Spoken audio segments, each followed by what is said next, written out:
What is up, everybody? Matt Moda here to give you my favorite NFL player prop picks. We're talking at Thursday Night Football, Ravens versus Dolphins. I'm just going to have one play for you guys to lock in. I am taking it on a ladder play as well. So doing what I did on Monday night, which worked out, doing what I did on Thursday night, which did not work out, and just backing one player, but I am taking them for a ladder play as opposed to trying to play a bunch of plays and what could end up being a really weird game between the Ravens and the Dolphins. So we're going to talk about all that. I will give you guys my leans at the end as well. Before we get into that, we do have to do a recap. Now, this looks gross, and it was gross. Down 1.18 units. This is all of week 8, so it includes Thursday Night Football. We are down 1.53 units, and then includes everything since then when we are actually up 0.35 units. So all of the red, you see it was ladder plays that didn't work out, right? It's zero point 0.4 units on Justin Jefferson up to 120. That one sucked. I go to bed early, no shame in that. I went to bed when Justin Jefferson had 72 receiving yards and it was halftime. I thought, okay, worst come to worst, he is at least going to get us to 80 yards. 90's looking pretty good. Guess what? Did not even hit 8 receiving yards in the second half. Bijan Robinson, that one might have been the worst bet of all time. I thought that the Falcons were going to be able to run the ball up and down the field against the Dolphins. The total opposite happened.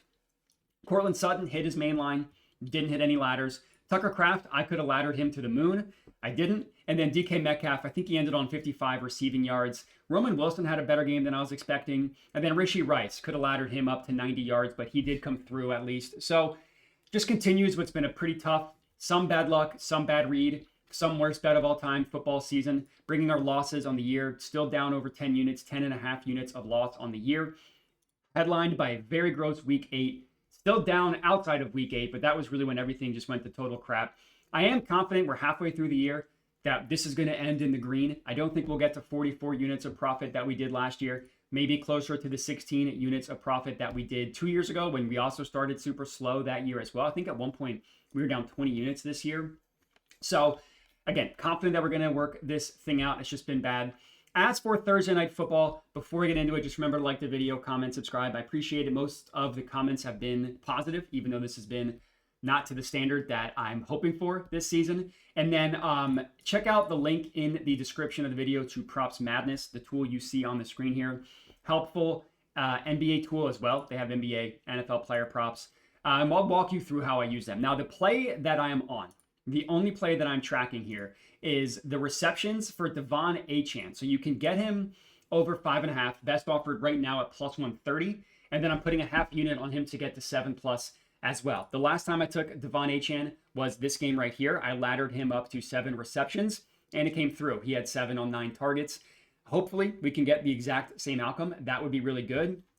So right off the bat, what sticks out to me about Devon Achane, he's missed it in 3 straight games. That scares some people off. For me, I say, great. That's what I actually like about this one. He cashed it in 3 of 4 games prior to that. Now has missed it in 3 straight. Now, this game against the Browns, they lost by 25. Really weird game, super windy. You think that would help the passing game to running backs, but nobody was able to throw the ball at all in this game.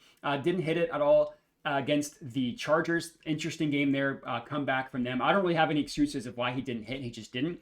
Coming off of a 7-target game against the Falcons in which they won by 24 actually makes me feel pretty good. There are a couple reasons why I like this play. Number one, in games in which the Dolphins are losing, against the Patriots, against the Bills, we see him 9 targets, 10 targets. Game against the Panthers, they're actually winning in the first half of this game and then blew it. 7 targets, 6 receptions, at least would have cashed the main line. He's pretty heavily targeted. You look at games over the last 2 years, specifically with Tua in the lineup. That's the most important thing, is we need to look at games with Tua, which you can do on Props Madness. You just look at this injury page and then you find the quarterback. Tua hit 6 receptions in 11 of his last 19 games, going under his average, averaging 5.5 per game. But we see some games, 7 receptions. This is the first game of last year. So we're going from last year till now.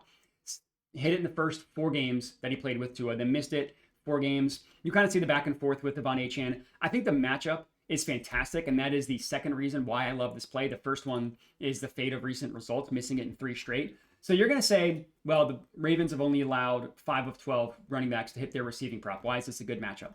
Well, something happened on September 28th, not just my sister's birthday. Lamar Jackson got hurt in this game.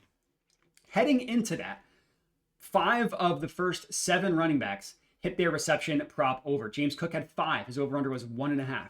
Yeah, Theo Johnson, I believe is his name. He didn't have any. James Cook had 5. The next game, 5 from Jerome Ford, 3 from Dylan Sampson. The next game, 5 from Jahmyr Gibbs, 1 from David Montgomery, but he did hit his receiving yardage total in this game, so it was a long one. And then against the Chiefs won by 17. The Ravens scored a garbage time, so it really was a 24-point game. Pacheco went over. Kareem Hunt went under. Since then, nobody's hit it, right? I took Woody Marks in this one. I can tell you that he did not hit it. Well, Lamar Jackson wasn't playing, and the Ravens offense couldn't do anything. Also, over the course of this season, the Ravens defense has dealt with a ton of injuries. Now, some of those guys are out for the year. So the Ravens defense the Ravens defense will not be as good as I thought they were going to be heading into the year, but they did get some guys back. Kyle Hamilton back healthy. That's going to be important. So I think that what we saw in the first 4 games from the Ravens defense is going to be what we're going to see moving forward, which is them giving up a ton of receptions to the running back. The reason why none of these teams, mostly the Texans, the Rams, and the Bears, none of their running backs hit their reception prop is because they were able to run the ball down the throat because they were losing most of the game. Even though the Ravens ended up winning this game by 14, it was a weird game. And Swift still had 2 receptions and had a pretty good receiving yardage in that game. 2 receptions for 26 receiving yards. But the receptions are way better for Devon Achane, which is why I'm going with that. So the first 4 games of the week, to give you guys some data to back up what I am telling you here, the Ravens allowed the most receptions to running backs in the entire NFL. 7.2, tied with Seattle for the most running back receptions the first 4 weeks. Again, looking at games up until Lamar Jackson got hurt. Want to look at percentage of the targets that went to the running back position. This is weeks 1 through 4. Look who is number 1. Your Baltimore Ravens allowed 22% of the targets go to the running back position, led the NFL. So I think Lamar Jackson, obviously, I think he's going to be back. No shenanigans with the practice report this week. The Ravens offense should be able to move the ball up and down the field. I'm not buying what I saw from the Dolphins defense last week, even though they had a fantastic game. Yeah, you can shut down Kirk Cousins when the Dolphins are missing their best receiver. I don't think that's going to happen this week against the Dolphins. So Devon Achane, really think it's going to have a good game in this one. 6 receptions. I got it plus 140 Fanatics, half unit on 7+ receptions, plus 260 Fanatics. I'd still take plus 130 if that's all the best you can get at FanDuel. FanDuel should have the best price on 7+ receptions as well. So these are going to be the only 2 plays that I will track. In terms of the leans, whether they hit or not, I don't officially track because they're not plays that I'm officially on. Sticking with the running backs in terms of a lean, I was really, really, really close to laddering Derrick Henry to 100 yards. He had a decent game. 21 carries, only 3.5 yards per carry. It's just different when Lamar Jackson's out. So first game of the year, he was awesome. 169 rushing yards. Tough Browns defense, tough Lions defense, tough Chiefs defense, and Lamar Jackson gets hurt. And then it's tough since then. Now, we did have a good game against the Ravens. But everything changes for Derrick Henry when Lamar Jackson is in. And the matchup, Bijan notwithstanding, it should be one of the best matchups in the NFL. You look at the running backs heading into this week against the Falcons. Judkins had 84. Now his over-under was 91.5. Still had 84 receiving yards. Vidal blew up against them. Rico Dowdle blew up against them. Both Breece Hall and Braylon Allen went over. James Cook went over against them. Ramondre Stevenson went over against them. Taylor went under in week 1, which in hindsight sounds crazy. So good game in the Dolphins defense. But really, it's been a terrible defense for the Dolphins.